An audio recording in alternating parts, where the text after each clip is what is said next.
Market లో invest చేసి మీ డబ్బులు డబుల్ చేసుకోవాలనుకుంటున్నారా? సుందరరామిరెడ్డి గారి లైవ్ సెమినార్ కి అటెండ్ అవ్వండి.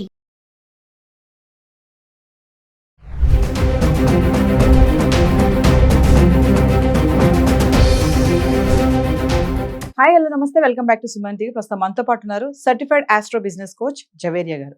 నమస్తే మ్యామ్. నమస్తే నవీన గారు. మేడం, మనం గోల్డ్ అండ్ సిల్వర్ డైలీ మనం ప్రైసెస్ గురించి మాట్లాడుకుంటున్నాం. ఎందుకు పెరుగుతుంది, ఎందుకు తగ్గుతుంది? మరి ఇప్పుడిప్పుడే వాణిజ్య యుద్ధ భయం నుంచి అందరూ బయటకు వస్తున్నారు. సో భయాందోళన తగ్గే క్రమంలో ఈ బంగారం ధరలు అనేవి తగ్గుతున్నాయా, పెరుగుతున్నాయా?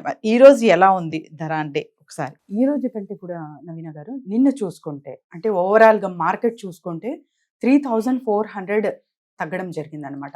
ఒకేసారి జస్ట్ బ్రేకింగ్ న్యూస్ అంటూ కుప్పకూలిన బంగారం ధర అనేది చూసాము. సో ఇవాళ కాస్త పెరిగింది. యాక్చువల్లీ హైదరాబాద్ రేట్ చూసుకుంటే, మన తెలుగు రాష్ట్రాల్లో చూసుకుంటే జస్ట్ ఒక 15 రూపీస్ అయితే పెరిగింది అనమాట పర్ గ్రామ్కి. కానీ తగ్గముఖం ఖచ్చితంగా పడుతుంది. ఎందుకు అంటే ద రీజన్ ఎస్పెషలీ ఎందుకు అంటే, ఇక్కడ టారిఫ్ ఏదైతే వీళ్ళు నిషేధించారో, అంటే యుఎస్ కానివ్వండి, చైనా కానివ్వండి, ఇందులో చైనా ఆల్మోస్ట్ అంటే 15%కి దిగింది. మన యుఎస్ కూడా, అమెరికా కూడా ఆల్మోస్ట్ 30%కి దిగారనమాట.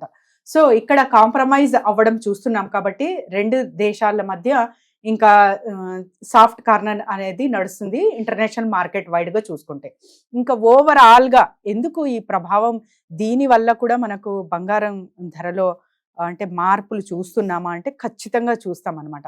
ఎప్పుడైతే ఒక అంటే మెయిన్ సోర్స్ ఉన్న ఒక దేశం నుంచి వచ్చే కమోడిటీస్ కానివ్వండి, సో ఎక్స్పోర్ట్ ఇంపోర్ట్ బిజినెస్ ప్రభావం ఖచ్చితంగా మార్కెట్ పైన పడుతుంది. కాబట్టి ఎప్పుడైతే ఇతర ఏవైతే మనకు వస్తువులు ఎక్కువ పెరుగుతాయో రేటు, అప్పుడు ఒక సేఫ్ అండ్ సెక్యూర్ కమోడిటీకి ఎదురు చూస్తూ ఉంటాం అన్నమాట.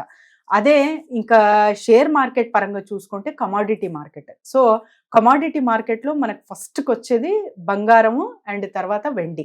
సో బంగారం ధర అందుకే పెరిగింది. వార్ ప్రభావం కానివ్వండి, అండ్ తర్వాత ఇలా ట్రంప్ ఇమ్మీడియట్ యాక్షన్ కానివ్వండి, దీనికి అన్నిటికీ ఒక కారణం అని అనుకోవచ్చు. సో మరి తగ్గుముఖం పడుతుందా అంటే ఎస్. అంటే ఇప్పుడు చూస్తున్నాము పీస్ఫుల్ వాతావరణం అయితే ఇంకా, అంటే ఇప్పుడిప్పుడు నిన్నటి నుంచి కొంచెం, నిన్న రాత్రి కూడా మన ప్రధాని మోదీ గారు స్పీచ్ ఇచ్చారు, అందరూ మాక్సిమం విని ఉంటారు. సో ఒక పీస్ఫుల్ వాతావరణం అయితే ఏర్పడుతుంది ఓవరాల్ గా వరల్డ్ వైడ్ గా. సో అప్పుడు మార్కెట్ స్టెబిలిటీ అనేది చూస్తాం నవీన గారు. సో ఎప్పుడైతే మార్కెట్ స్టెబిలిటీ చూస్తామో బంగారం ధర కూడా మెల్లగా తగ్గుముఖం పడుతుంది. ఎందుకంటే అన్ని వస్తువుల పైన కూడా మనకు రిటర్న్స్, మనం పెట్టే ప్రతి రూపాయికి కూడా మనకు మంచి రిటర్న్స్ ఎక్కడైనా వస్తుంది అంటే ఖచ్చితంగా ప్రతి ఒక్క ఇన్వెస్టర్ కూడా అటువైపే మొక్కు చూపిస్తారనమాట. సో ఎక్కడ లేని చోట ఫస్ట్ బంగారానికే చూస్తూ ఉంటారు. సో అలాంటప్పుడు మనకు ఇక్కడ ఈక్వలెన్స్ అనేది వస్తుంది. కాబట్టి ఇంటర్నేషనల్ వైడ్ గా బంగారం తగ్గుముఖం పడుతుంది అనేకి ఒక ఛాన్స్ ఉంది. జవేరియా గారు, నిన్నటికి ఈ రోజుకి కంపారిజన్ ప్రైసెస్ ఎలా ఉన్నాయి ఒకసారి చూద్దామా చార్ట్? ఎస్, అబ్సల్యూట్లీ నవీన గారు. సో నవీన గారు, నిన్నటికి ఈ రోజుకి చూసుకుంటే ఇక్కడ 24 క్యారెట్స్ పైన 16 రూపీస్ అయితే పెరగడం జరిగింది. నిన్న చూసుకుంటే 9546 రూపీస్ ఉంటే ఇవాళ 9562 రూపీస్ ఉంది నవీన గారు. మరి 22 క్యారెట్స్ సంగతి ఏంటి అంటే 15 రూపీస్ పెరిగింది. నిన్న 8750 ఉంటే ఇవాళ 8705 రూపీస్ అయితే చూస్తున్నాము. మరి 18 క్యారెట్స్ ఎలా ఉంది అంటే కూడా ఇక్కడ కూడా 13 రూపీస్ అంటూ పెరగడం జరిగింది. 7000 ఆల్మోస్ట్ ఉంటే నిన్న, ఈ రోజు 7172 రూపీస్ అయితే చూస్తున్నాము. ఓవరాల్ గా చూసుకుంటే దిగింది. కానీ ఎస్పెషలీ హైదరాబాద్ మార్కెటే. ఎందుకు అంటే బ్యాంక్స్ ఇన్వెస్ట్మెంట్ కానివ్వండి, డిమాండ్ పరంగా కానివ్వండి ఇక్కడ ఎక్కువ ఉంది. కాబట్టి సో కొంచెం పెరగడం అయితే, కొంచెం ప్రైస్ రైజ్ అవ్వడం అయితే గోల్డ్ లో చూస్తున్నాము Hyderabad market. Coming to silver madam, silver ఏమైనా తగ్గిందా? సిల్వర్ ఒక్కసారి చూద్దాం. బంగారం కంటే ముందుంది సిల్వర్. అవును, ఏమైనా తగ్గింది అనుకోవచ్చు. సో సిల్వర్ కూడా కాంపిటీషన్ గా, అంటే బంగారం ఎటు వెళ్తుందో సిల్వర్ కూడా అటునే సేమ్ దారి తన వెనకాలే నడుస్తుంది. కాబట్టి సో ఒక్కసారి చూద్దాం నవీన గారు. సో సిల్వర్ చూసుకుంటే గ్రామ్కి ₹1 అయితే తగ్గింది. అంటే ఆల్మోస్ట్ మనకు తులానికి 100 రూపీస్ మైనస్ అవ్వినట్టు. సో నిన్న గ్రామ్ చూసుకుంటే ₹110 ఉంది, ఈరోజు ₹109.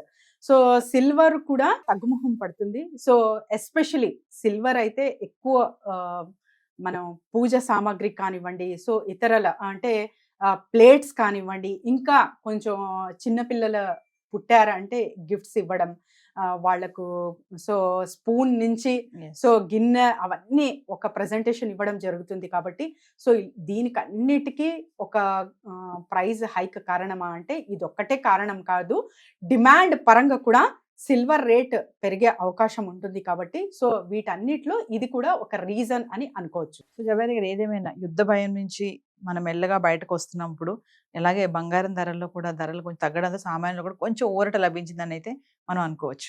ఎస్ నవీన్ గారు, అబ్సల్యూట్లీ. సో బంగారం ధర అయితే ఇంకా మంచిగా తొందరగానే ఒక రేంజ్కి వెళ్ళదు అనే సూచనలు అయితే కనిపిస్తున్నాయి. సో ఇంకా మంచిగా తగ్గాలి బంగారం ధర, తగ్గి అందరూ ఎస్పెషల్లీ మిడిల్ క్లాస్ మహిళలు ఎవరైతే ఎదురు చూస్తున్నారో సో ఆ ధరలకైతే వస్తే అందరూ తోడుకునే అవకాశం ఉంటుంది. కాబట్టి సో కోరుకుందాము. Thank you Naveen.